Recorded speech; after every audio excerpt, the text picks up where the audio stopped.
dapat satu package daripada Huawei hari ni.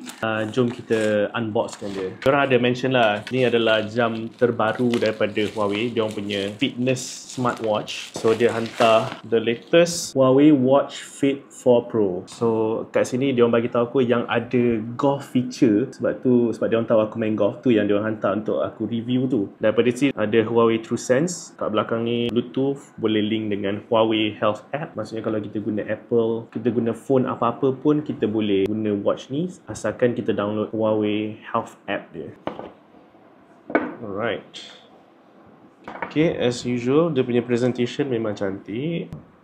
Kita just sekarang ni sebab kita tak sync dia dekat phone lagi, tak tahu apa yang kat dalam, kita just buat kita punya first look preview je. Sebelum ni yang aku ada Huawei GT5 Pro, dia punya bentuk macam jam kan. Try pakai.